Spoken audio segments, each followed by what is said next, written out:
My name is Amita Sapawat. I have secured All India rank 658 CSE 2021. Um, so this has been my third attempt. May I have secured 975 rank and I was selected in Armed Forces Headquarters Service in Ministry of Defence. So I've been working since then 2018 से and after that बीच में मेरा prelims नहीं हो पाया था and this has been my third attempt which I was able to get this rank.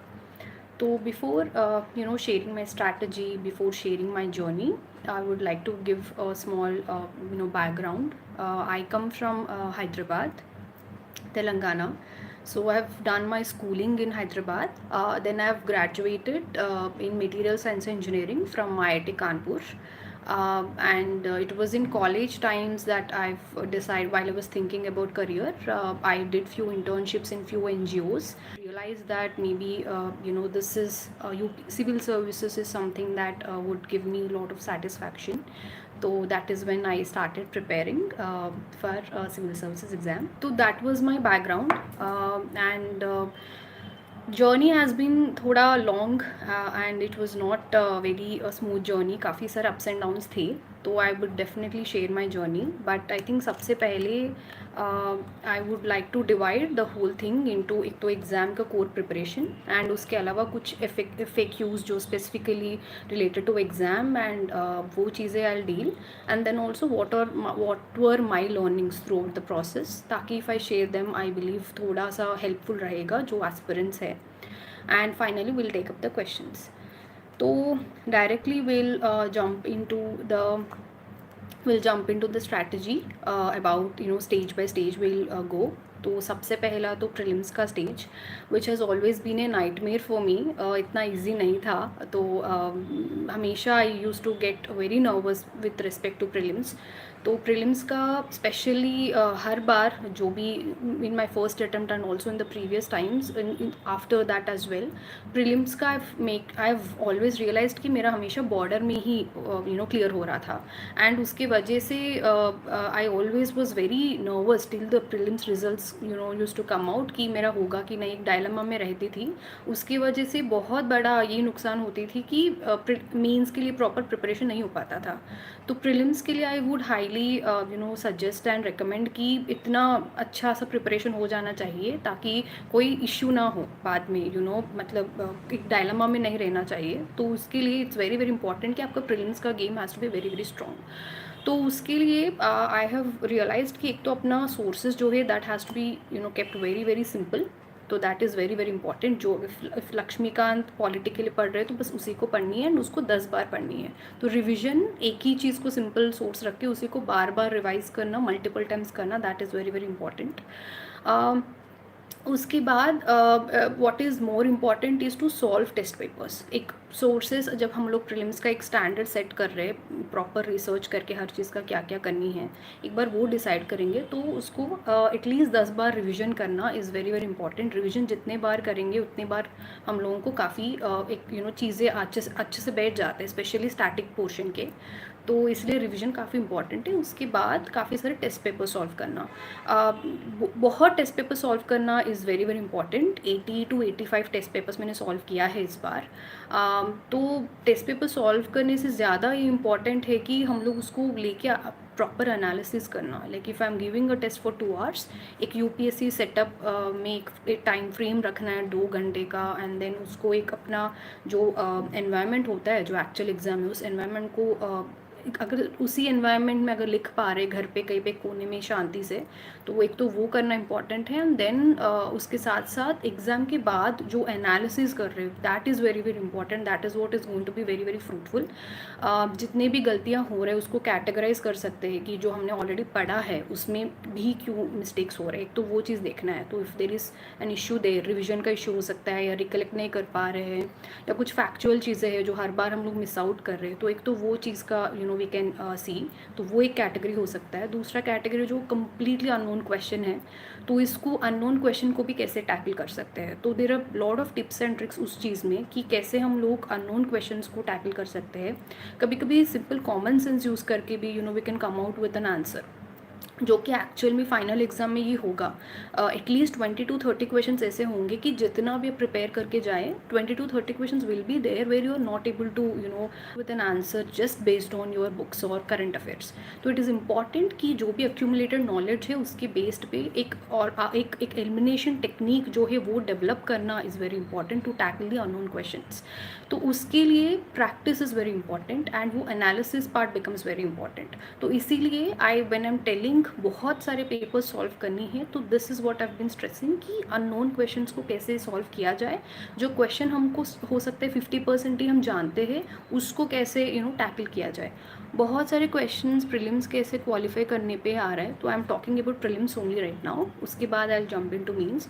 तो prelims पे I have been telling कि कैसे you have to solve lot of papers and then have to revise lot of जो भी हम लोग static पर है उसको कैसे बार बार रिवाइज करनी चाहिए एंड कैसे लॉट ऑफ पेपर्स सॉल्व करनी चाहिए, उसी पे मैं बात कर रही थी।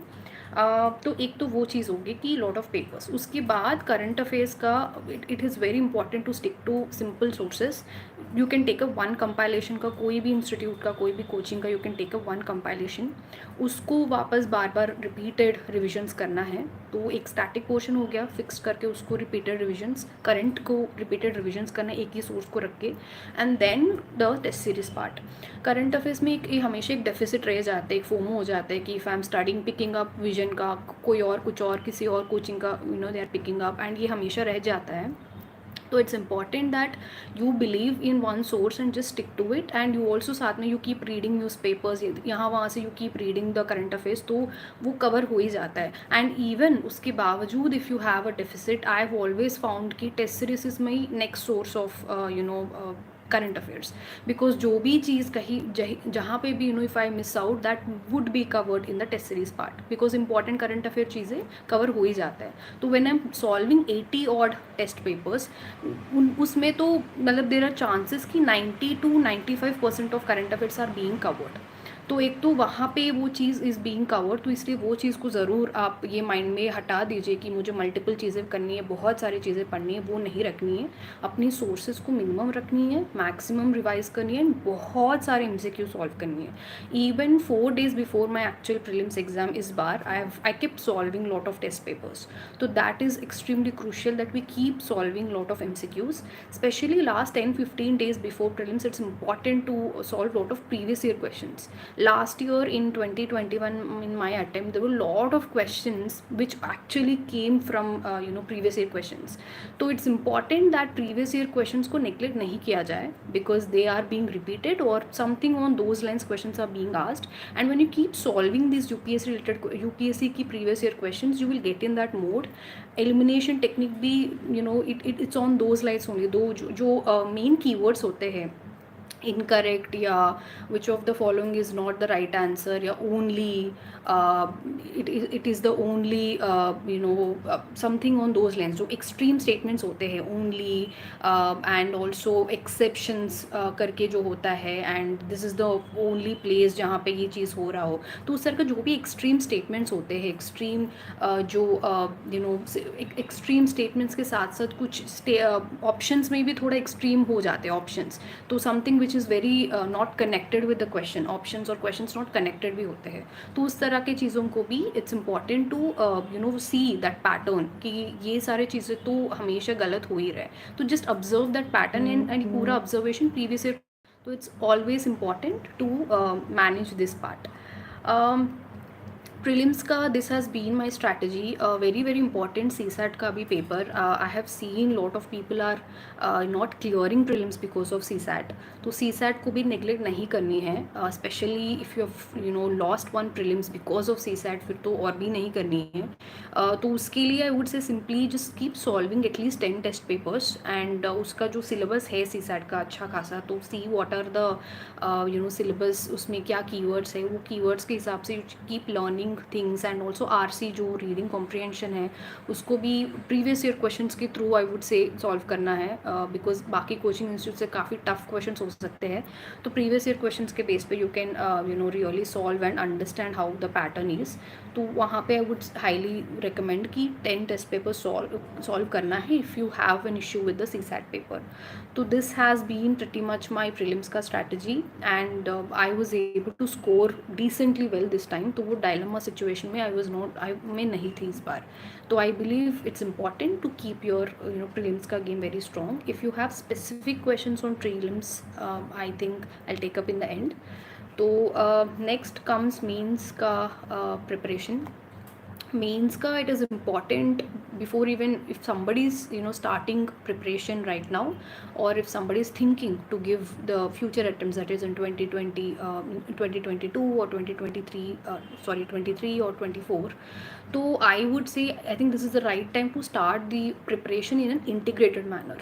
So what I mean by that is, for example, if I am picking up history का book या history का topic, तो पूरा हफ्ता you can decide what are the topics you need to study in this entire week.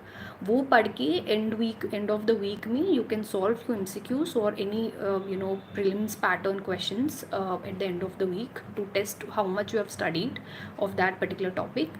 And then if you're doing this on Saturday, on Sunday you can write answers on those topics, on those history ka portion that you have studied. So in this way you're not only studying the topic from a MCQ pattern, you're from the prelims perspective, but you're also studying from the mains perspective. So in this way your preparation is being very integrated. So this always helps you in both prelims and mains. There are sometimes questions in prelims which require that mains ka in-depth thought process. Sometimes in mains you need factual information जो prelims में हमने पढ़े होंगे, to give to quote them as examples or facts, or maybe sometimes map, maybe when you have to point out few places, especially in geography. So in that way also prelims ka information preparation everything helps in mains. So in that way it's important to make your preparation very integrated, which will help in both the papers. So pehla suggestion is that to keep your preparation integrated manner. Next would be for mains specifically, if we see optional has to be it's very important to choose right optional जहाँ पे आपकी interest हो, जहाँ पे आपका you have to check whether you're able to score well or not. Interest एक चीज़ है, but अगर आप score नहीं कर पा रहे हो तो फिर उसका कोई फ़ायदा नहीं है. तो just see what is your interest, at the same time how well are you scoring. If somebody is starting out right now, अभी शुरू कर रहे हैं आप लोग कि सोच रहे कि कौन सा ऑप्शनल ले, the best way to start out is to see the syllabus जो UPSC दिया है. तो that is the Bible I would say कि syllabus has to be always in your hand. तो पहला तो सिलेबस देखिए. NCRTs, for example, when I had to choose my optional, I have taken the sociology related NCRTs, society related NCRTs in 11th and 12th class में जो NCRTs है. I've studied them, थोड़ा बहुत I've got the understanding how it works, and then I've given a 15-20 days का time to study those NCRTs, and then also did some Google में search. And I've seen how much it is scoreable, कितना score कर पा रहे हैं, and do I have the interest or not, or will I be able to score or not. 1 month के बाद I understood कि okay, this is something maybe I would want to choose as my optional. Then I've also joined few demo classes as well for sociology, and that is when I've decided कि yes, sociology is my optional. तो in that way please be very thorough and be very एक अच्छी analysis के साथ you have to choose your optional, because that is going to actually make or break your rank. So it's important कि choose the right optional.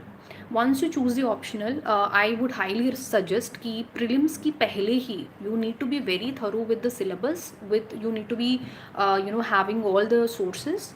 अगर if you're joining any coaching, any classes, finish off those classes, have all your content sources optional के related जो भी syllabus we have, you need to have content with you, crisp and short consolidated content आपके पास होनी चाहिए.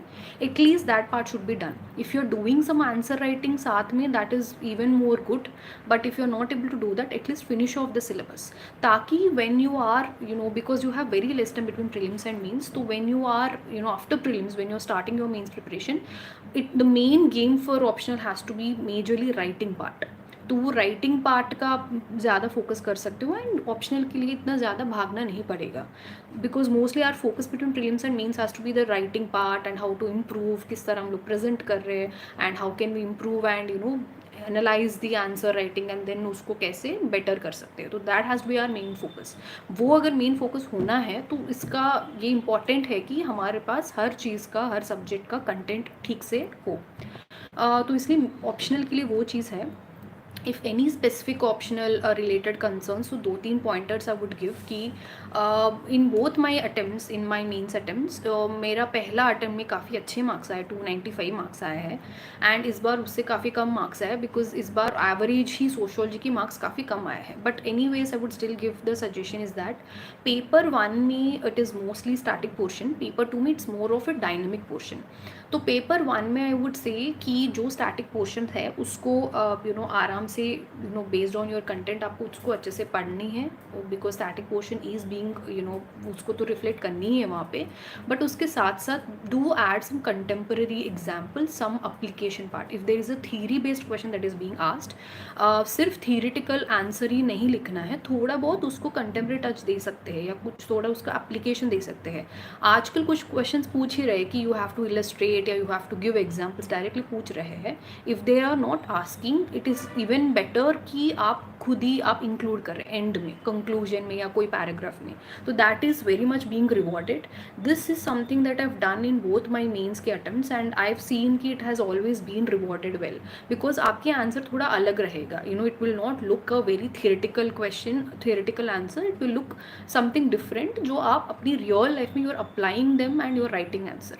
तो उसके लिए I would do the value addition part. एक तो आप कोई भी मार्केट में कोई भी वैल्यू एडिशन का अगर आपको मिल रहा है अपने अपने ऑप्शनल के लिए तो वो आप उठा सकते हो। But I would personally recommend, for example if it is sociology, social issues इतने सारे हमको मिलते रहते हैं। फॉर एग्जाम्पल मैरिजेबल एज 21 करने के लिए काफ़ी debates were coming up, lot of perspectives were coming up and government की रिपोर्ट्स काफ़ी चीज़ें आया है। तो if there is any question on women based social issue या anything which is related to marriage, तो this is something which is happening on right now, it is happening right now. तो वो contemporary जो current affair है, if you add it in your answers, that will give a good impression that you have not only understood the topic, understood the relevance, but also you are connecting it with the current affairs. So that will give a good impression and that there is a higher chance that you get more marks. So this is what I've been telling, whenever a theory based question is given, तो आप अपने answer को अलग या stand out कर सकते हो। तो एक तो वो चीज़ हो गया which is very much static based paper for paper 1। For paper 2 mostly dynamic ही होता है and it is Indian society based. तो उसमें आप अपना जो फैक्चुअल इन्फॉर्मेशन है you can gather from your GS1, जो सोसाइटी का पोर्शन होती है जनरल स्टडीज़ में, तो you can integrate that, you can integrate your society GS1 का and you can integrate your optional का पेपर। तो in that way you can gather all the factual information that you are studying for GS1, that you can put it in paper 2, which will make your arguments more, it makes more sense when you're talking, because you're backing every answer, every information with some fact. So that will give a good edge to your answers. And at the same time just be जितना हो सके उतना पर presentation को improve करनी है। I remember there was this question based on some regional variations of family, तो have drawn in India map as well कि कैसे नॉर्थ इंडिया में कहाँ कहाँ पे किस तरह के, नॉर्थ ईस्ट में किस तरह है। तो have drawn a map, India map, and then have pointed out कि नॉर्थ ईस्ट में मैरिज पैटर्न क्या है, नॉर्दर्न रीजन में मैरिज पैटर्न क्या है, एंड सदर्न रीजन में स्पेसिफिकली केरला में क्या पैटर्न है। तो that regional wise I have mention through a map. So now this is something different. So it would add 1 or 2 marks, but it is worth it if you are able to present it well. And all of these experiments happen during answer writing between prelims and mains. So this is a very important aspect that I have been stressing, is that between prelims and mains, if you have done your part of gathering the content, आपने अगर अपना sources आपने ठीक से एक जगह रख लिया, तो आप ये experiments थ्रू आंसर राइटिंग कर सकते हो बिटवीन प्रीलिम्स एंड मेंस. तो इसलिए I have been stressing to finish it off before prelims itself. तो this is pretty much very broadly I can speak for sociology optional, and anything else again will take up in the end. Optional के बाद important है, will go paper wise. सबसे पहला है एसे. एसे में specifically इस बार 8 questions were philosophical nature based questions. तो it was a shock for everyone, because इससे पहले तक there use to be mix of both philosophical and non philosophical questions. In my previous means, I got around 150 marks in my essay, and at that time it was the questions were on health as well, on education as well, so connected with the GS papers. So it was very easy to write essays on that. But this year, because of philosophical nature, तो एक तो average marks ही कम आ गए इस बार. But at the same time I would say I have practice lot of philosophical based questions already between prelims and mains. उसकी वजह से I was able to score around 120 marks in my essay this time. And उसका I can share few things is that, पहली बात तो whenever a philosophical based essay is coming, जैसे हम लोग नॉर्मल जो नॉन फिलोसॉफिकल क्वेश्चन होते हैं जिस तरह उसको टैकल करते हैं, यहाँ पे भी विदाउट एनी प्री कंसिव नोशंस आराम से हमको उस तरह यहाँ पे भी टैकल करनी है. For example, there was an essay which was better practices and best practices. उस लाइन्स में एक essay question था इस बार, which was very much like a philosophical in nature ही. तो उसको I think I've started my essay, जैसे मैं generally I used to make sure my introductions are थोड़ा not थोड़ा सा कोई anecdote से शुरू हो रहा हो या कोई quotation से शुरू हो रहा हो या कोई story से उस तरह शुरू हो रहा हो, तो I always make sure कि मैं उस तरह लिखूँ. तो इसमें what I've done is that I've written how in 1990s in Tamil Nadu government there was a practice, and then how today we have a best practice. So उस तरह practices का I have tried to give an example which happened already. तो government का perspective में लेकर आई कैसे उस वक्त 1990s में जो प्रैक्टिस होता था वो क्या था, एंड आजकल क्या बेस्ट प्रैक्टिस हो सकता है. सिंपल हो सकता है फूड का, लाइक 1990s में just giving food was a practice which was given, but today nutritional food and food fortification इस तरह के base पे we are focusing. तो today this is the best practice, and इस तरह का I have started, and then dimensions, multiple dimensions लिखना would give a huge value addition to your answer. बहुत सारी चीज़ें होते हैं किस तरह में brainstorm करनी है. One important easy way that I found is that जो हमारे GS papers है, GS 1 से लेकर GS 4 तक, that can be your framework to write multiple dimensions. For example, historical perspective से पहले एक introduction आपने लिख दिया, उसके बाद historical perspective you are giving, and then within historical also you can go from ancient to modern. World history का भी you can give depending upon the relevance, how is it with the topic. And उसके बाद you can go for the society, then you can give the geography aspect, that is the regional variations if you see, and then you can talk about the political front, and then the governance ka front, then the international ka on the international front, and then the economy front, and us tarah you can go, and finally you can conclude. If it is a problem based statement, then you can go ahead with a way forward, or with you can end with a few international practices as well, if there is anything say based on practices ka hi, better practices, best practices. Maybe you can talk about a practice that has been transformed into a best practice. से for example Japan में जैसे पहले जो practice होता था sanitation को लेकर, and आजकल जो सैनिटेशन को लेकर, फॉर एग्जांपल कोविड के टाइम पे जापान वाज द कंट्री जहाँ पे बहुत क्विकली वहाँ पे रिकवर हो गया था, because they always had this practice of छोटा सा कोल्ड से ही they use to have put on face mask. तो this is a practice that they have right now. This is a very अच्छा प्रैक्टिस है जो पहले शायद नहीं होता था, तो उन्होंने वो इम्प्रूव किया है. तो this is a very small example which I'm talking about, but इस तरह के बहुत सारे international practices you can gather, and ये छोटे छोटे examples you can keep quoting. It could be in your JS answers or it could be in your essay as well. तो उसके बाद then finally you can conclude futuristic way में. You have to always it's better if you end with a positive and futuristic note, and you can always end with I have made sure that हमेशा मैं end में कुछ ना कुछ India को uplift करते हुए या अपना गवर्नमेंट को अपलिफ्ट करते हुए मैंने पॉजिटिव नोट में ही एंड किया है. तो वो एक चीज़ आप ज़रूर कर सकते हो. It will always give a good a good impression on your overall personality as well, कि you are a positive person, वो भी reflect होता है. तो this is how essay can be handled, and I would say every person, जो मैंने अभी answer बताया था, सबका अपना अपना अलग अलग पर्सपेक्टिव होता है, एंड essay का मेन पर्पस वही होता है कि you can be very creative, you can be very innovative here. This is the only paper जहाँ पे you are allowed, and in fact you are expected to be as creative as possible. तो every personality is very very unique. तो अपना personality को reflect करना is very very important. यहाँ पे वो टेस्ट हो रहा है। And between prelims to mains जितना आप प्रैक्टिस करोगे उतना आपको ये इनोवेशन जो आपके अंदर इनोवेशन या क्रिएटिविटी जो भी है वो बाहर आएगी। एंड अगर किसी के पास इतना क्रिएटिविटी नहीं है तो आप लिखते लिखते कुछ आंसर्स देखते देखते भी you can keep improving. Toppers की कॉपीज आप देख सकते हो या काफ़ी सारे क्लासेस आप अटेंड कर सकते हो एस्से को लेकर, and then you can keep improving on that. तो either way try to make sure that your essay is little innovative and little creative. That will always give a good impression, and that will always reward you well. तो again end में छोटा सा अगर हो सके essay का तो you have to always prepare a short notes अलग से एस्से का, कोट्स हो सकता है या कुछ किस तरह डायमेंशंस हो सकते हैं या कुछ examples. I was talking about international examples, या कंक्लूजन में कुछ पंच लाइन्स कुछ लिखनी हो आपको तो वो लिख सकते हो आप। तो वो सारे का धीरे धीरे धीरे whatever you are doing all of ये सारी चीज़ों को एक जगह you can keep a notes, ताकि that will always come handy before the exam. Next we'll talk about all the 4 papers, GS 1, 2, 3, 4. Okay, somebody is asking very specific question with respect to essay, so I'll take that now. How to understand the essay question? Essay का question to understand in the introduction that I've already mentioned is that in the introduction itself आपकी understanding is being tested.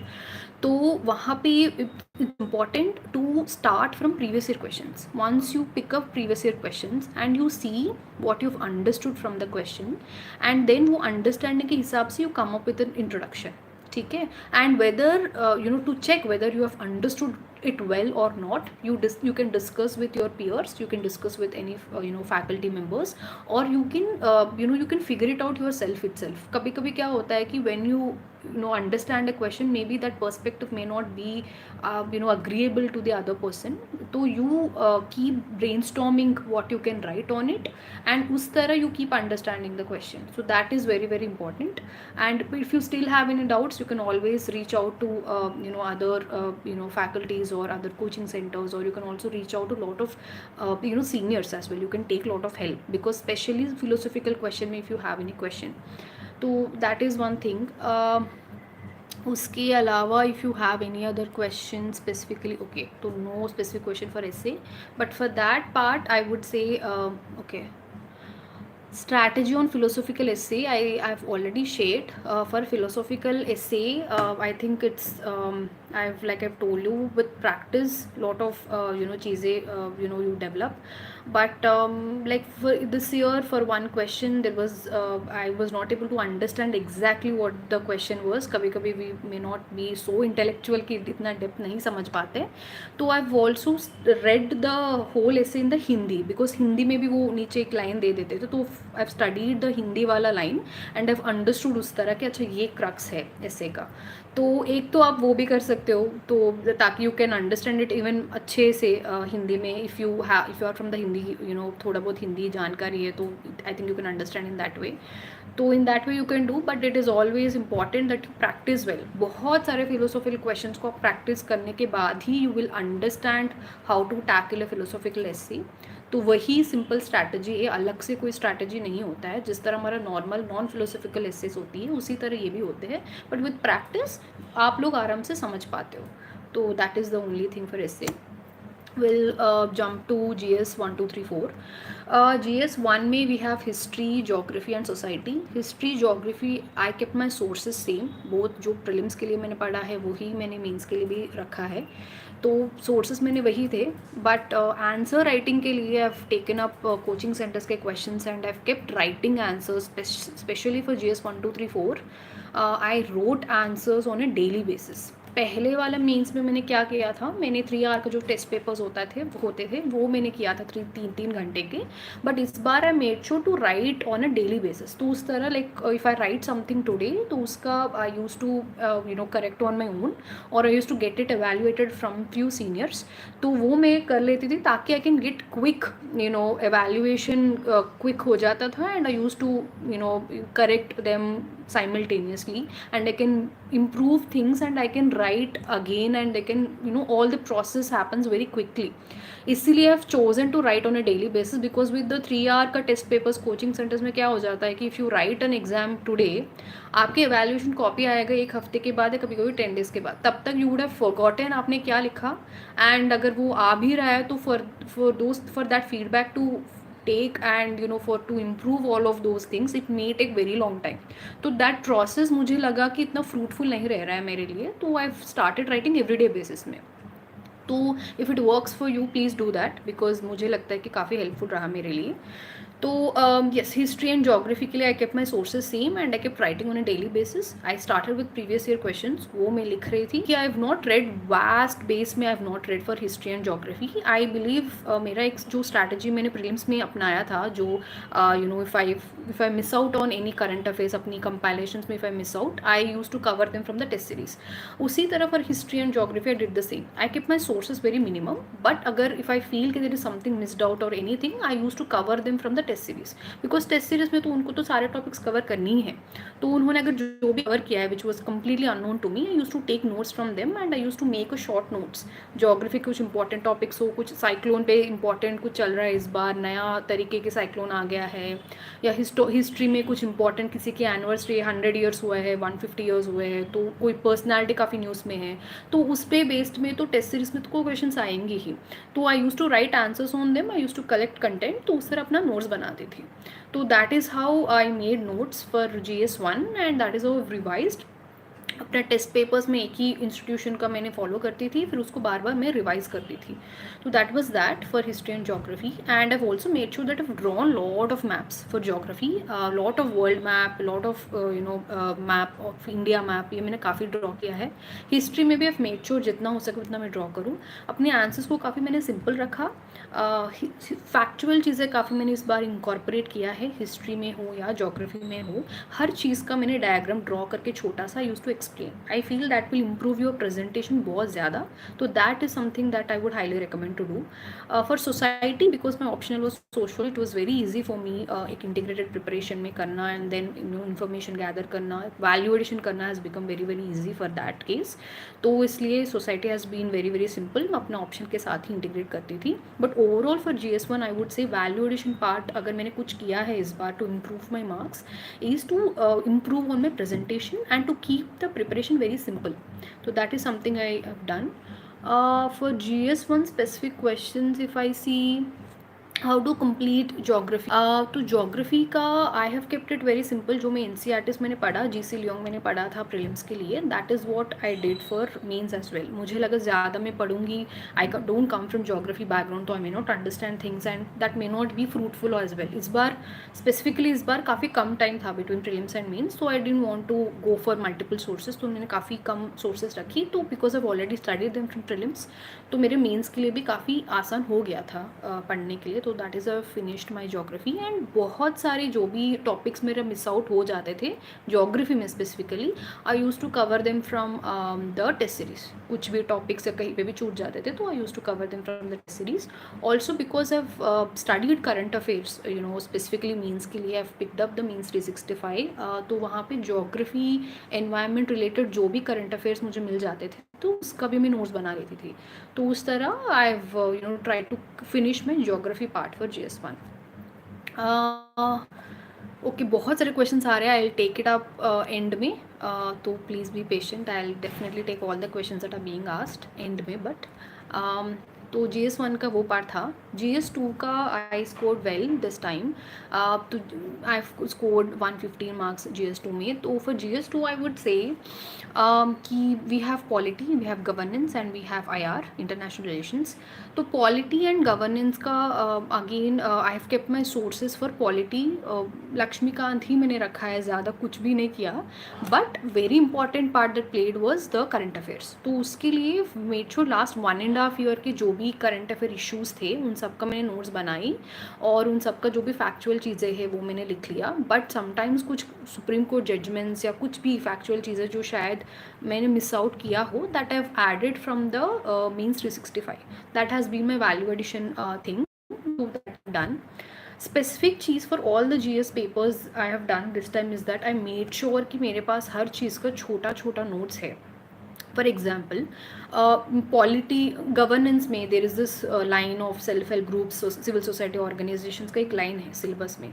तो वो entire line 9 ka I had a 1-page note that is all the examples of civil society organizations, pros and cons, and I had all the examples of self-help groups. उस self-help groups के क्या issues है, क्या मतलब उनकी way forward होनी चाहिए, कुछ case studies है उनके ऊपर, तो वो सारी चीज़ें crisp में I've made sure I had a 1 sheet का notes for that. तो in this way for all GS papers, specifically for paper 2, paper 3, paper 4 में for every syllabus की कीवर्ड का I had short notes, and I would say that has been a huge help, specially exams के time पे. You have only 2 hours between GS1 and GS2 के बीच में. 2 hours में you should be able to revise your entire GS2, and आपके पास hardly 1.5 hour ही you will have only 1.5 hour. तो in that 1.5 hour this crisp notes would come really handy. आप वहाँ पे रिवाइज क्विकली कर सकते हो, जाके लिख भी सकते हो. तो I think that I have done this time.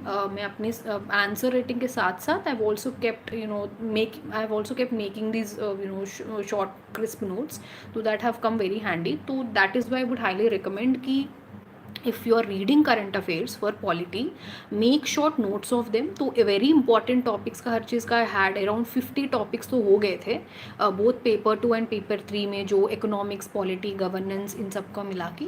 तो वो topics का हर चीज़ का मैंने एक एक शीट, एक एक A4 साइज शीट का ये मेड नोट्स. तो that was one thing I did. उसके बाद पॉलिटी का ये चीज़ था, current affairs and Laxmikanth specifically for articles and any constitution related factual information if I need to put, I have used Laxmikanth for that purpose. Then for governance part again it had Indian because it had society portions common as well. तो एक तो वो चीज़ I took help from society and from my optional, but at the same time जो important topics like poverty, hunger, anything related to food, nutrition, जो भी syllabus में जो keywords थे उन सारी चीज़ों का I made sure that I had notes properly.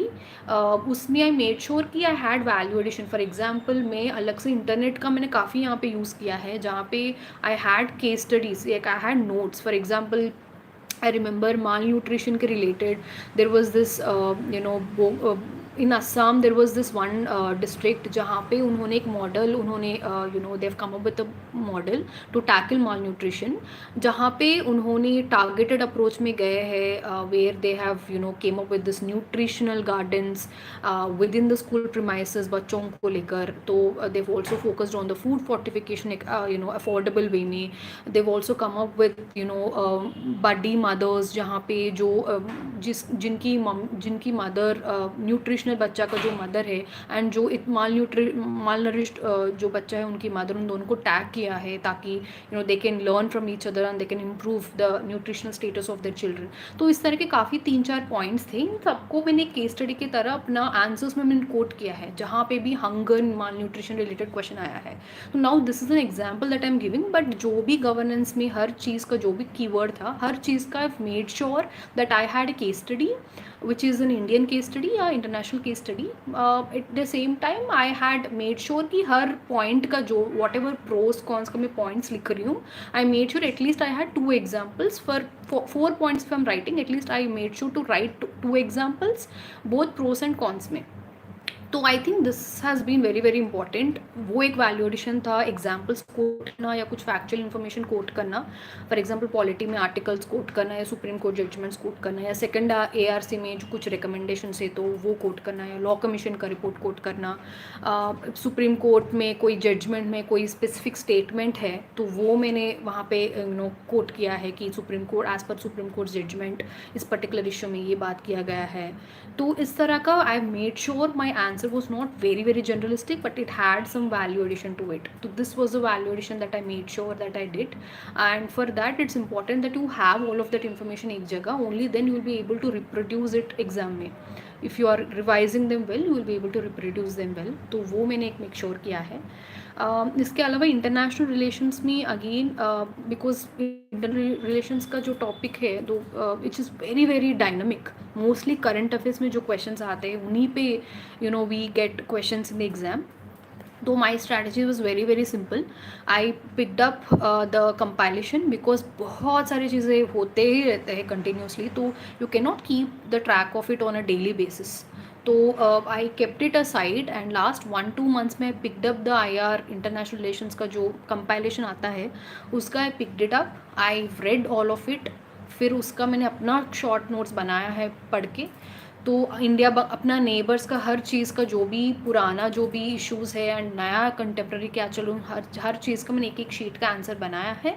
And then I also drawn India map हर चीज़ का अपनी नोट्स में ही। I use to make my notes in such a way कि जिस तरह मैं अपनी आंसर्स एग्जाम में लिखती थी उसी तरह मैं अपना नोट्स बनाती थी, ताकि because I keep revising the multiple times, जैसे मैं आंसर लिखूंगी तो सबसे पहला मेरे दिमाग में अपना नोट्स ही आएंगे। तो if I already have India map या world map in my notes तो वो मैप ऑटोमेटिकली मेरे आंसर्स में फ्लो में आ जाते हैं। तो I use to make sure my notes are prepared in that way.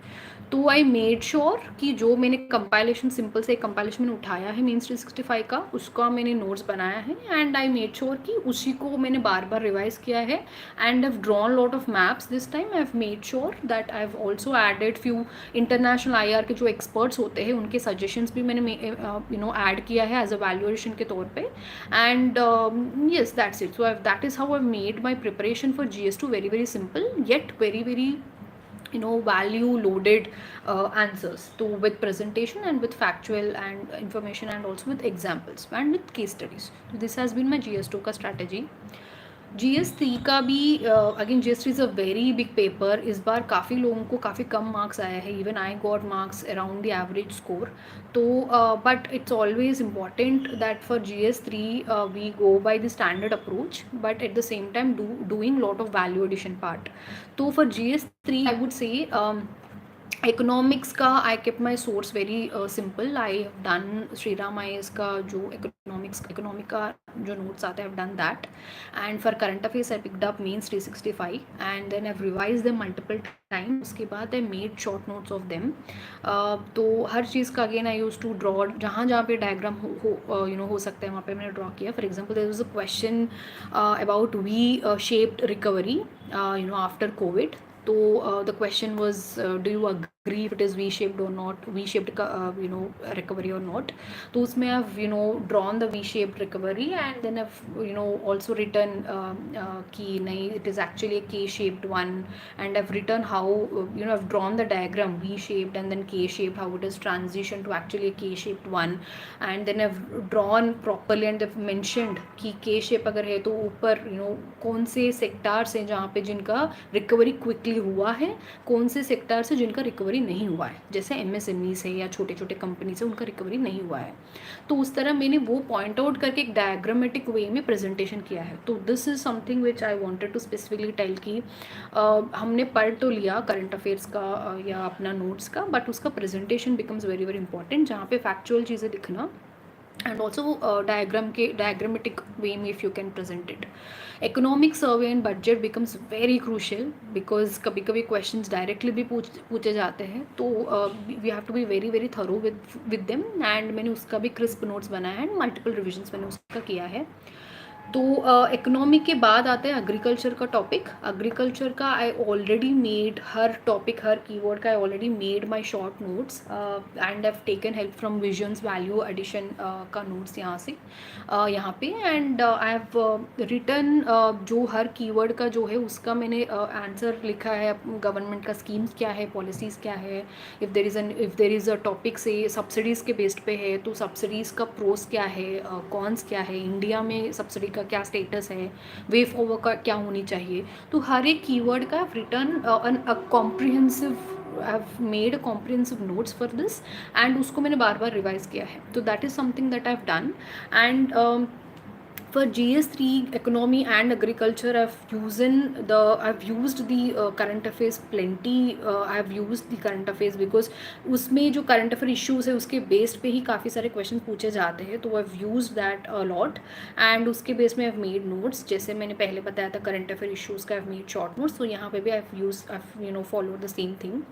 For environment and science and technology I have use the mains 365 का जो कंपाइलेशन है उसको मैंने यूज़ किया है, and pretty much questions were from the current affairs only. COP26 का summit हुआ था, तो उसकी बेस्ड पे जो इंडिया ने जो प्रॉमिस किया है, इस बार प्लेज लिया है, तो वो उस पर क्वेश्चन था, तो it was very much from current affairs. तो करंट अफेयर्स का काफ़ी स्ट्रॉन्ग रखना is very important, and also syllabus यहाँ पे very very important role play करते हैं, बिकॉज नैनो टेक्नोलॉजी, बायोटेक्नोलॉजी जो टॉपिक्स है साइंस एंड टेक में, ऑलमोस्ट एवरी ऑल्टरनेट ईयर उस पर क्वेश्चन आ ही जाते हैं, तो this is something which need to be expected. तो इसमें already made some notes, examples मैंने लिखा है, रखा है अपने पास, हर सेक्टर में नैनो टेक्नोलॉजी का क्या रोल है, एग्रीकल्चर में क्या रोल है, इकोनॉमी में क्या रोल है, गवर्नेंस में क्या रोल है, तो हर एक सेक्टर में मैंने एग्जाम्पल्स रखा है, ताकि any question related to nano technology this comes handy examples quote करने में।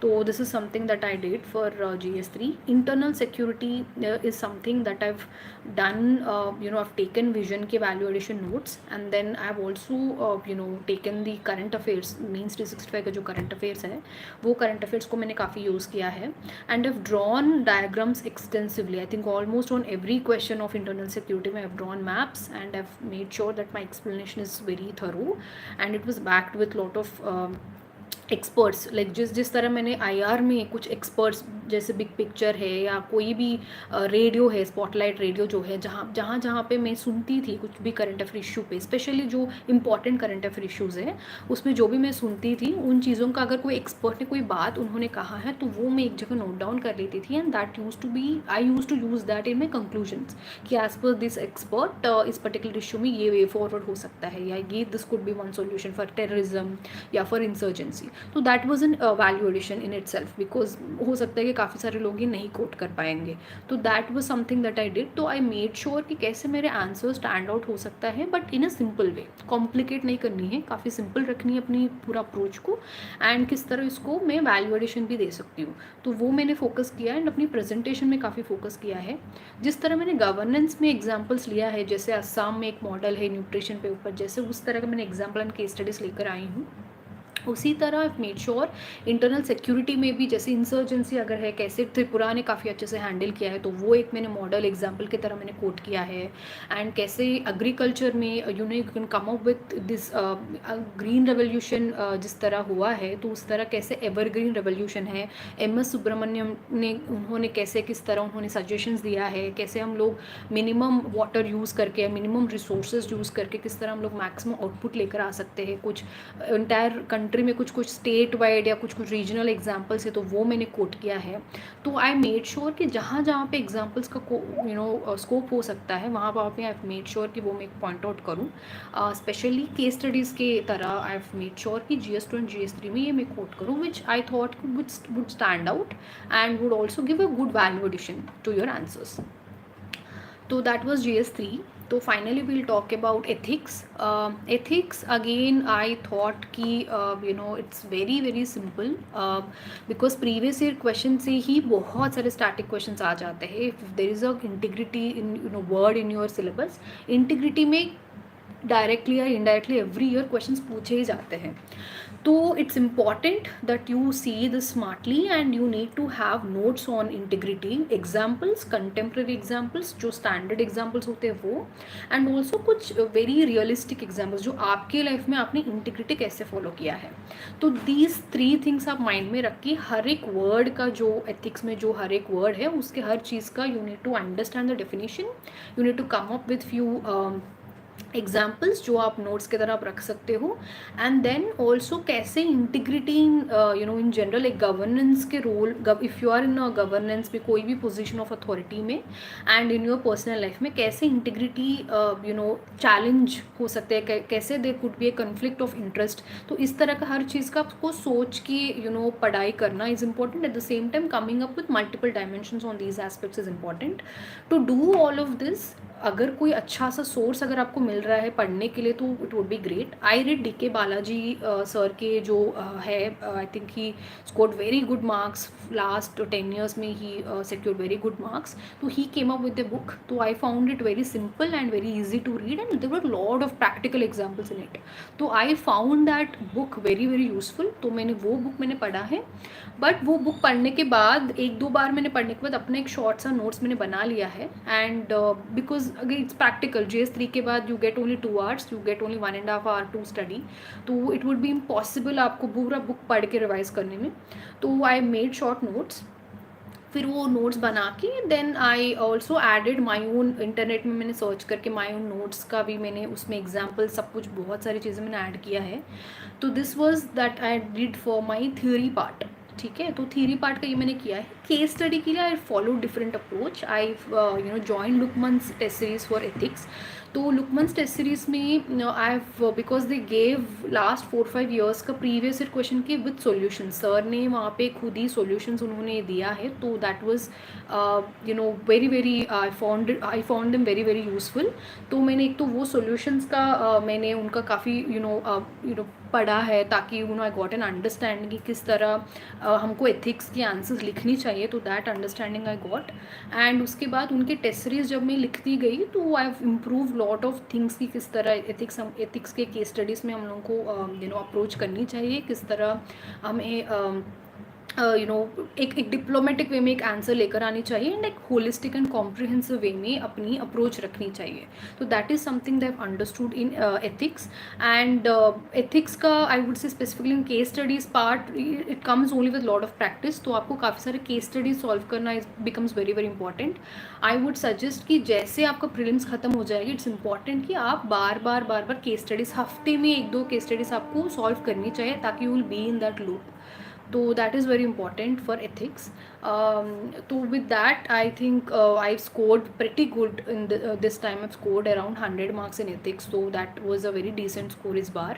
So my strategy has been very simple and I've given lot of examples is bar. So I think again here valuation has been that there was a question about Rohingyas in ethics and I've drawn a map, India का map वहाँ पे भी I've drawn. I thought जहाँ पे भी presentation की थोड़ा सा भी स्कोप अगर आ रहा है where you can give your own touch in the presentation अच्छे से, if you are able to give and make understand the person, the examiner, तो please do it, please go ahead and do it, because if आपके लिए आपको सही लग रहा है तो उनको भी सही लगने के chances काफ़ी high होते हैं. तो you can do that part. So I think all the papers for means have been covered. Interview का मैं एक छोटा सा बता देती हूँ. मेरा interview score has always been very very good. This बार we have scored 187 marks which has been highest in that board. My board was Anand sir का board. In my last interview I have scored 176 marks. तो उससे काफ़ी improve हुआ है इस बार. I think one reason is that because I've already been an officer, I've been working in AFH quiz service, so I think that has also played a good role. And because I've graduated from IIT Kanpur, तो IIT Kanpur के ऊपर भी काफ़ी सारे questions थे. उसके अलावा मुझे वुमेन के ऊपर काफ़ी क्वेश्चंस पूछे गए हैं. एंड मेरे हॉबीज़ जो है, हॉबीज़ का आई कैन सजेस्ट कि जो genuinely if you have a passion, कोई हॉबीज़ में वो रखिए. अगर नहीं है कोई भी हॉबी तो please develop, because after means भी काफ़ी टाइम मिलता है आपको and through out the preparation भी आप बोर हो जाओगे सिर्फ पढ़ते पढ़ते ही. तो डेवलप ए हॉबी, कोई भी आपको जिसमें आपको अच्छा लगता हो वो आप एक हॉबी रखिए, because it shows your personality. And उस हॉबी में if they are asking any question and आपने सच में वो हॉबी किए हुई है, if you have been practising it, that वो कन्विक्शन अपनी फेस में दिख जाता है and that gives a very good impression. And अपना एक तरीके से भी you get that chance to show to them. तो please develop a hobby. My hobbies were crafting out of waste, एक हॉबी था which I actually use to do from my college times. दूसरा hobby था about nutritional food. I developed a passion recently, तो उसका भी मैंने लिखा है. And I have been asked on both these topics and वहाँ से they actually moved to governance related questions as well. कैसे मैं न्यूट्रिशनल एस्पेक्ट को टैकल कर सकती हूँ इन अ डिस्ट्रिक्ट में या कोई एक स्टेट में, कैसे टैकल कर सकती हूँ, and also how I can tackle the waste management thing. तो कैसे अपनी हॉबी से धीरे धीरे उन्होंने शिफ्ट हुआ है एग्ज़ाम के रिलेटेड। तो दैट आई बिलीव एक अच्छा कॉन्वर्जेसन बन जाती है। वुमेन के ऊपर काफ़ी क्वेश्चंस पूछे हैं and also overall the preparation, overall the journey के बेस्ड पे काफ़ी क्वेश्चंस पूछे गए हैं प्रिपरेशन के दौरान के। It's important that you stay happy, you stay positive, you stay calm and composed. तो उसके लिए भी I thought meditation is something that I wanted to do. तो मैंने इस बार मेडिटेशन एक इम्पॉर्टेंट पार्ट रखा है अपना पूरा प्रिपरेशन का, तो that reflected in the interview as well. So that has been my preparation strategy for pretty much broadly my preparation strategy for all three stages. So I'll take a few questions ताकि we can see if there are any specific questions. My medium and optional subject was English medium and sociology was the optional. उसके अलावा also okay, the first question is when did you know that you have to do civil services only? तो civil services का तो I have already mentioned कि मैं college में I use to work in few NGOs and also उसके अलावा when I wanted to choose a career I have realised कि I think government sector में सोशल सर्विसेज की काफ़ी एस्पेक्ट होती है, स्पेशली सिविल सर्विसेज में. तो when I have join the armed forces headquarter service I had मतलब काफ़ी सारे इस तरह के अपॉर्चुनिटीज़ आए हैं, कंपैशन एम्प्लॉयमेंट उस तरह की अपॉर्चुनिटीज़ आए हैं जहाँ पे I could prove I could do some work जहाँ पे मुझे जॉब सेटिस्फैक्शन मिला है, जहाँ पे I could help out few people in the army medical services में I was posted. तो I got lot of opportunities actually जहाँ पे I could help out through the work. तो that gave me a lot of joy.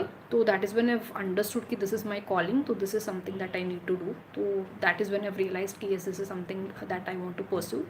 So that is why I've decided to join.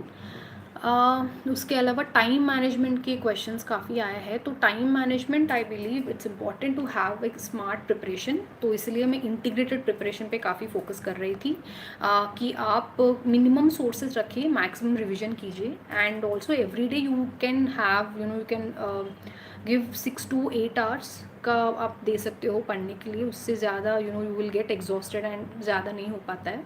तो आप एक disciplined वे में एक strategy रखिए कि मेरा 1 वीक में क्या क्या पोर्शंस ख़त्म होनी है, 1 मंथ में क्या ख़त्म होनी है. You have to plan everything एक अच्छे मैनर में. एक टाइमलाइन रखना इज़ वेरी इंपॉर्टेंट ताकि you will also have an understand कि कितने चीज़ें मेरे ख़त्म हो रहे हैं, कितनी चीज़ें मेरे बच रहे हैं and how to incorporate them in the आगे जाके प्रिपरेशन में. तो I would say time management के लिए very best thing is to start from a plan. 1 month का कितने टॉपिक्स ख़त्म होनी है, क्या क्या ख़त्म करनी है.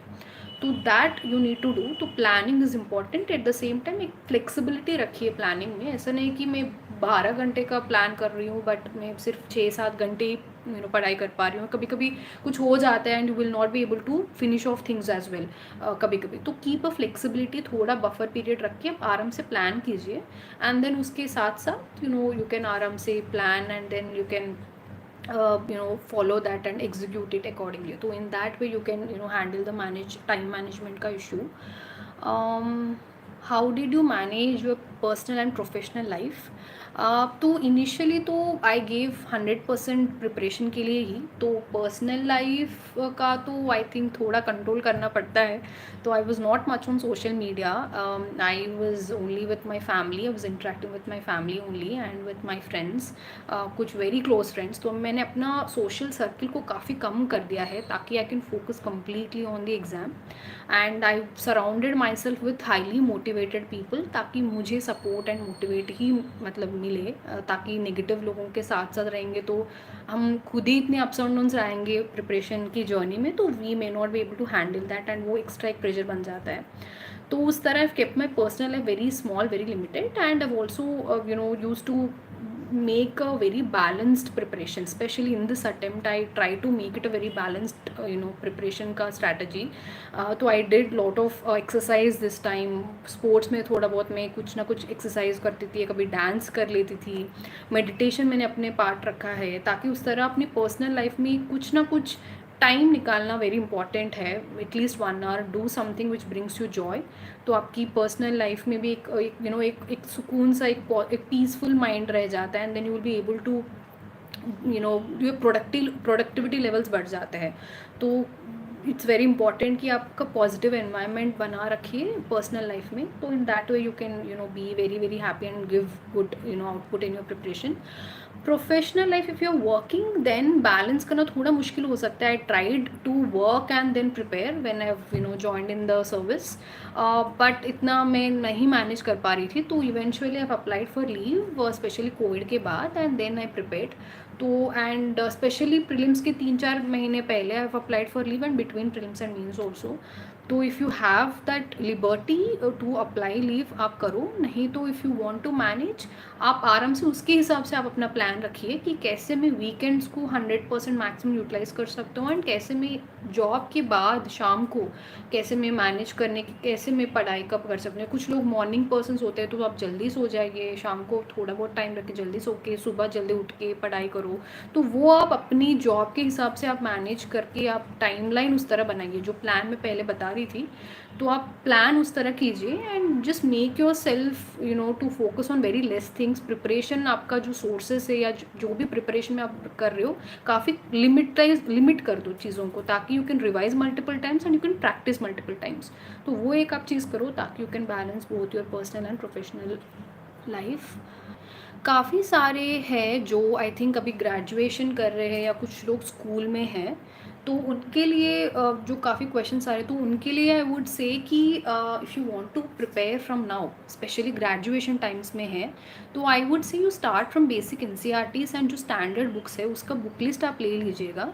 तो वो बुक लिस्ट लेके वो स्टैंडर्ड बुक लिस्ट को आप पहले पढ़ लीजिए। Static part you do it now, because static part would be the same अभी या बाद में।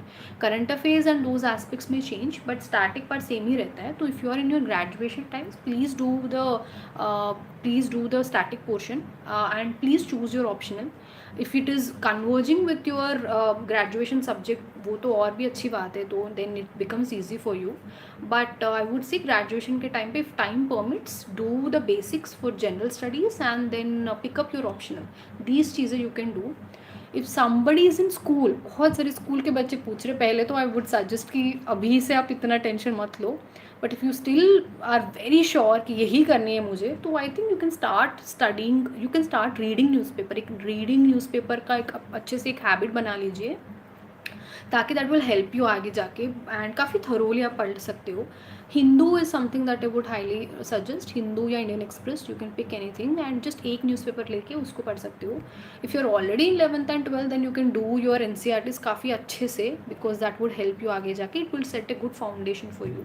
तो that you can do, and then from graduation again what ever I told previously, वो आप कर सकते हो अपने हिसाब से। उसके अलावा यस, टेस्ट सीरीज़ का काफ़ी क्वेश्चंस है सब्जेक्ट वाइज या फुल लेंथ। उसका आई वुड से आप पहले सब्जेक्ट वाइज करिए, ताकि हर सब्जेक्ट का अच्छे से आपका प्रिपरेशन हो जाता है, and you will also test yourself कितना आपने पढ़ा है कि नहीं पढ़ा। एक बार वो हो जाता है, then go for the full length test series, specially when it is very near to the exam, because ultimately exam is in the full length only. तो I think full length test series बाद में कर लीजिए, but पहले you please do the subject wise test series. Okay, previous year questions का, there lot of questions. Previous year questions like I already told you is very very important. तो at least last 10 years का please करो, previous year questions की, both for prelims, if possible mains का भी last 5 years का prelims previous year questions आप ज़रूर करो।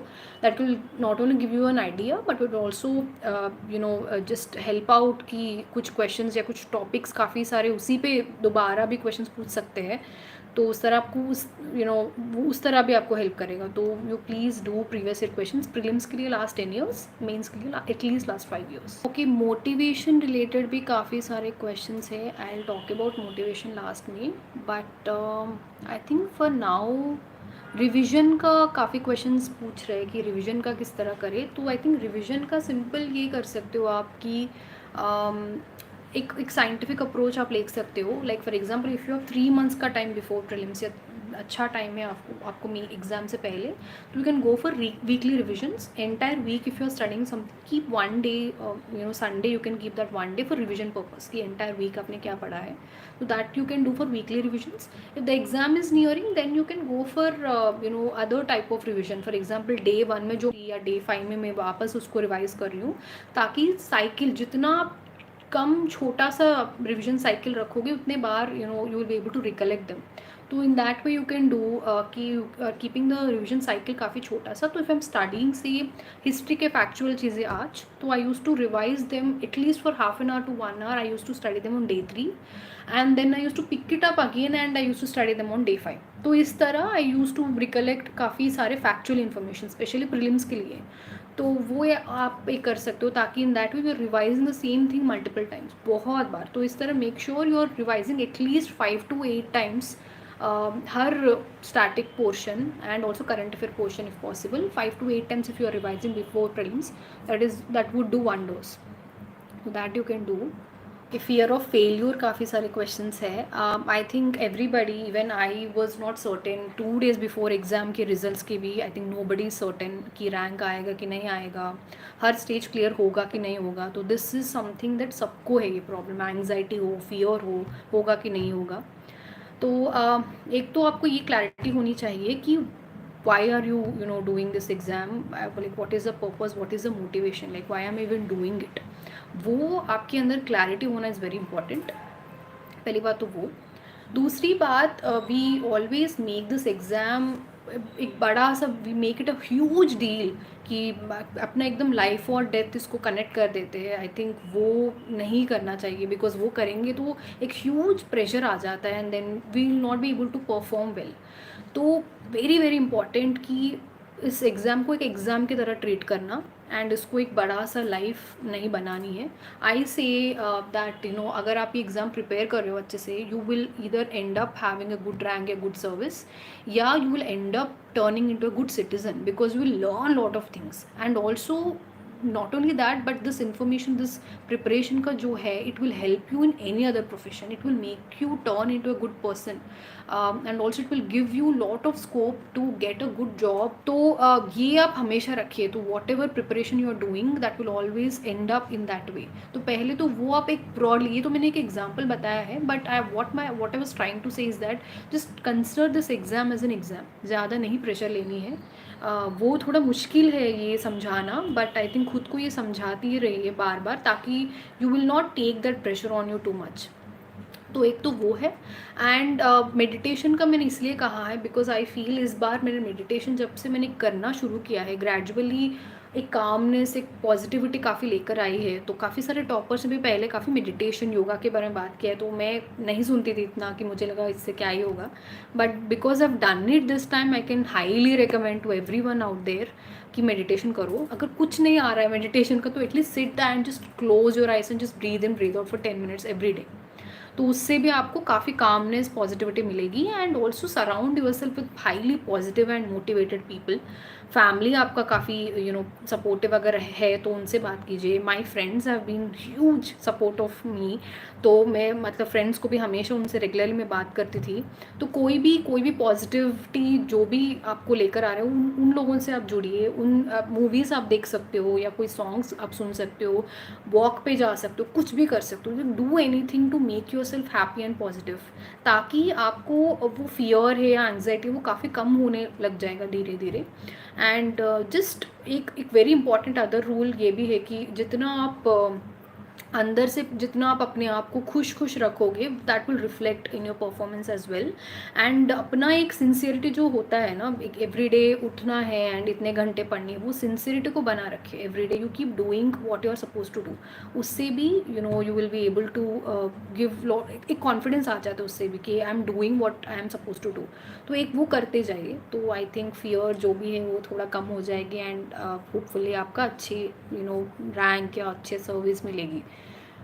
तो एक तो वो चीज़ है। सिलेबस के रिलेटेड कैसे क्वेश्चन, ओके, सिलेबस की आई थिंक मेंस की सिलेबस आपको रखनी है, हर सिलेबस एक एक वर्ड का you need to figure out कि आपके पास कंटेंट है कि नहीं। अगर नहीं है तो यू नीड टू एक दो जगह से यू कैन गेट इन्फॉर्मेशन या कंटेंट फ्रॉम द मार्केट, अच्छे अच्छे इंस्टीट्यूट से। नहीं तो you can like search in the internet only, internet से भी आपको इतनी चीज़ें मिल जाते हैं, तो आप एक दो जगह से आप इन्फॉर्मेशन लेके उसका अपना खुद का नोट्स बनाइए। बट ज़्यादा नोट्स नहीं बनानी है, थोड़ा सा कंटेंट लेना है, थोड़ा प्रोस कॉन्स, उसके कुछ इश्यूज़ है, कुछ कंटेम्प्रेरी कुछ हुआ है तो वो चीज़ें रखनी है, एक दो पेजेस का। एनवायरनमेंट, इकोनॉमिक्स एंड ज्योग्राफी के लिए कौन कौन से टॉपिक्स इंपॉर्टेंट है, तो वो तो हर साल it varies, but I would say कि जो करंट अफेयर्स एक साल का जो कंपाइलेशन मिलता है उसका आप एक बार देखो, जो इंपॉर्टेंट टॉपिक्स है। For example last year environment में COP26 समिट जो हुआ था, that has become very important, तो that was a very important topic. Economics में भी वही कि जो वी शेप रिकवरी था या कोविड के बाद क्या इफेक्ट हुआ हर सेक्टर में, एग्रीकल्चर में क्या इफेक्ट हुआ, तो उस तरफ that had become very important. GST का भी आई बिलीव 5 to डिमोनेटाइजेशन का I believe it finish some 7 years, GST का इट फिनिश सम 5 years। तो वो सारी चीज़ों का जो एनिवर्सरी टाइप का होता है 5 साल 7 साल का, तो उसका एनालिसिस बिकम्स वेरी इंपॉर्टेंट। तो उस तरह जो इम्पॉर्टेंट टॉपिक्स है it varies from year two year, तो उसके हिसाब से आप करंट अफेयर कंपाइलेशन आप उठा सकते हो, या every day when you are reading it you can see what are important which is so much in news, तो वो आप अलग से एक लिस्ट बनाओ खुद का, and that you can go for. Geography का भी I remember there was this double cyclone that happened that year, तो that had become very important. World map, मतलब वर्ल्ड में जो ग्लोबल वार्मिंग हो रहा है एंड उसके रिलेटेड कुछ इश्यूज़, या ग्रीन कवर का जो इश्यूज़ हो रहे हैं आजकल, एंड उसके ऊपर जो समिट्स हो रहे हैं काफ़ी सारे, तो दोज बिकम वेरी इंपॉर्टेंट। तो लास्ट ईयर वो इंपॉर्टेंट है, इस बार थोड़ा अलग चीज़ें इंपॉर्टेंट होंगे, बट एवरग्रीन टॉपिक्स आप पढ़ लो, उसके साथ साथ you just have to keep a tab on the current affairs, या आप just pick up a good compilation, वहाँ पे भी वो कवर कर लेंगे जो वेरी वेरी इंपॉर्टेंट चीज़ें हैं। नेशनल पार्क्स एंड ऑल तो आपको एक जगह आपको मिल जाते हैं नेशनल पार्क्स। आप जो गवर्नमेंट वेबसाइट है वहाँ पे भी एनवी स्टैट्स करके एक वेबसाइट है, तो वहाँ पे तो सारे नेशनल पार्क्स का एक जगह मैप में वो दे देते हैं, एक लिस्ट बना के दे देते हैं स्टेट के साथ साथ, तो उस तरह आप कवर कर सकते हो एक जगह। नेट में काफ़ी सारे इसके भी कंपाइलेशंस है, तो आप या तो वो ले सकते हो या गवर्नमेंट सोर्स से आप ले सकते हो, तो that you can do. And even Shankar की जो एनवायरनमेंट बुक है उसके एंड में भी there is a list for all the parks and wildlife species के, एंडेंजर्ड स्पीसीज सबके एक लिस्ट बना हुआ है। तो आई जस्ट मतलब वो लिस्ट के जो मैंने पेपर्स उसको उठा के वो बार बार मैं रिवाइज कर देती थी, तो that you can do, that is how you can cover. तो I think these were, I think broadly I finished all the topics अभी तक था। और भी काफ़ी सारे क्वेश्चंस है कोचिंग को लेकर एंड ऑप्शनल सब्जेक्ट को लेकर। इंग्लिश लैंग्वेज को लेकर काफ़ी क्वेश्चंस है, विच आई बिलीव कि if you want to improve on the language part you can start reading newspapers, so that could be one way to improve the language. Otherwise just keep talking, English में आप बात करना आप शुरू करो, या आप कीप राइटिंग आंसर्स, तो that is also one way to improve the language.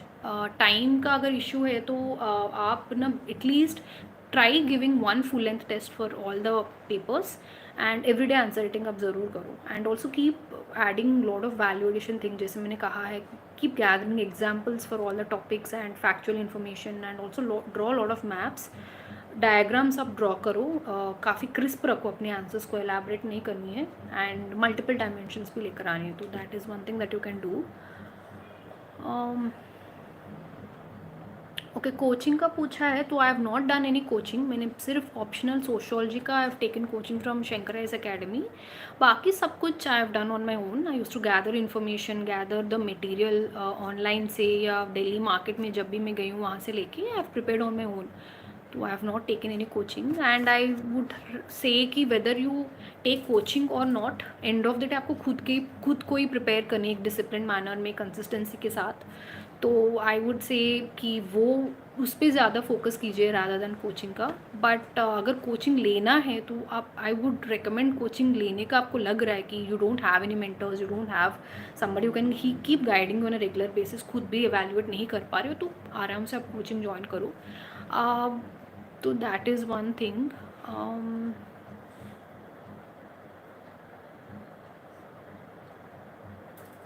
Interview का फियर कैसे दूर करे, ये क्वेश्चन है। इंटरव्यू का आई वुड से आप अपना पर्सनालिटी जैसा है वैसे आप रखो, डैफ आप ऑनेस्ट रखो अपना, एंड जस्ट सी कि डरना नहीं है, बिकॉज वो डराने के लिए नहीं बैठे हैं वहाँ पे। They are very calm and positive people सब लोग, and they are not they to आपको एकदम खाने की नहीं सोचते, they are very nice people. तो बस you be honest, you be simple, and कुछ भी पूछ रहे, if you really know about it only then you answer, and if you are not confident about giving an answer, just smile and say, sir, I don't know, or I'm unable to recollect.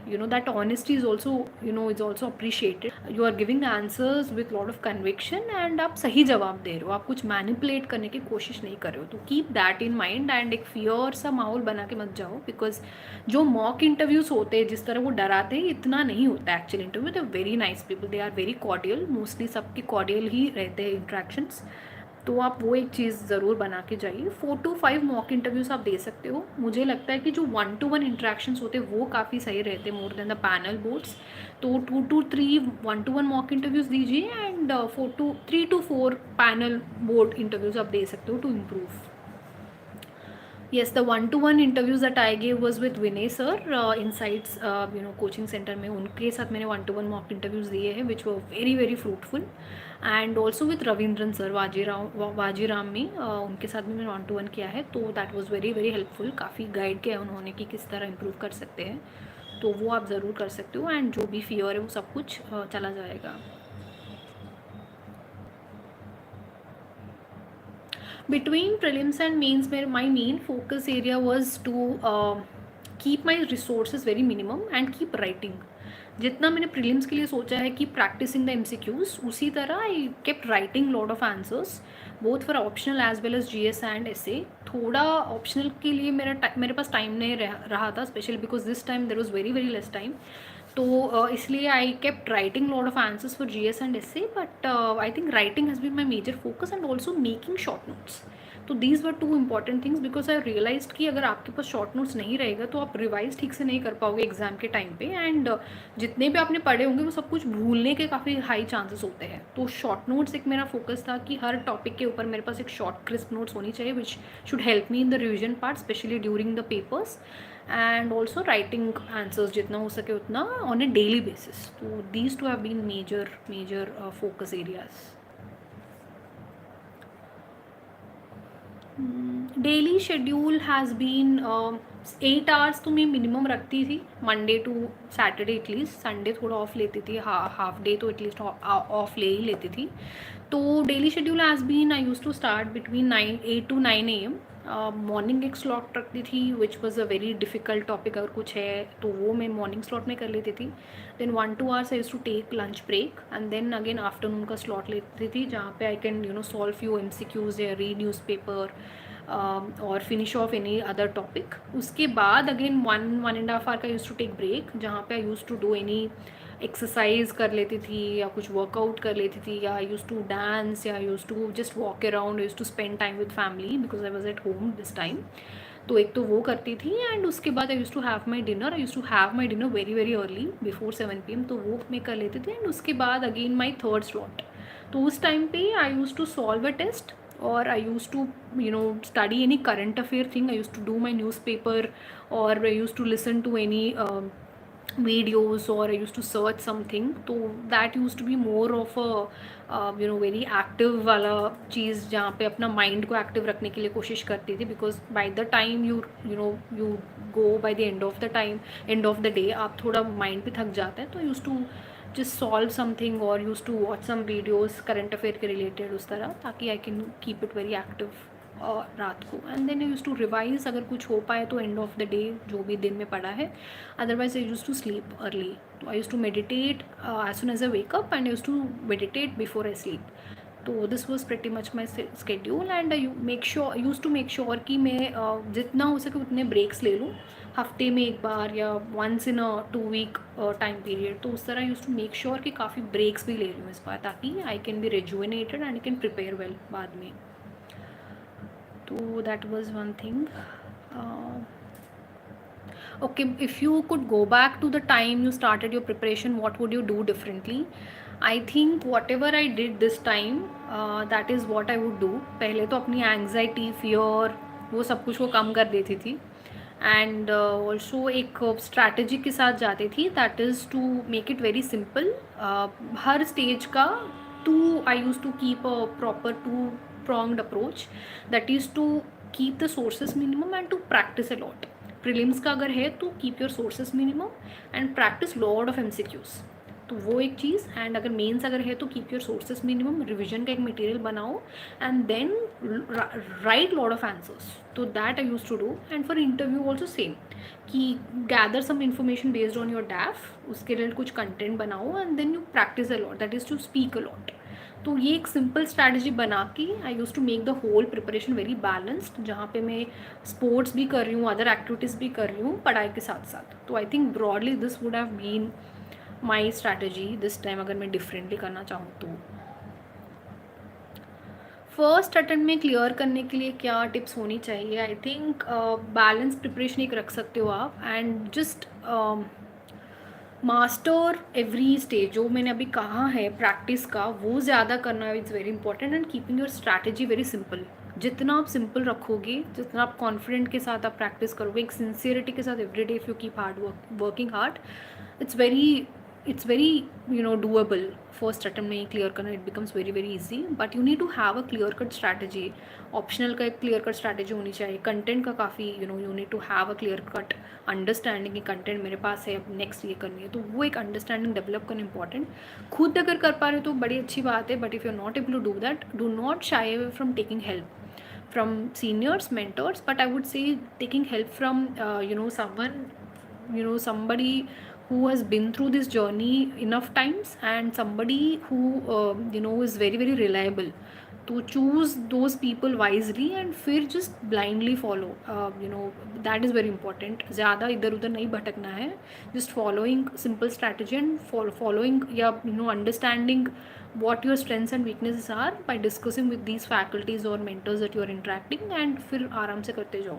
that is very important to surround yourself with good people and just keeping it a very simple strategy. Okay, कुछ golden tips अगर मैं बताऊँ तो जो अभी तक मैंने बताया था वो गोल्डन टिप्स ही है एक तरह से. बट उसके अलावा आई वुड से कि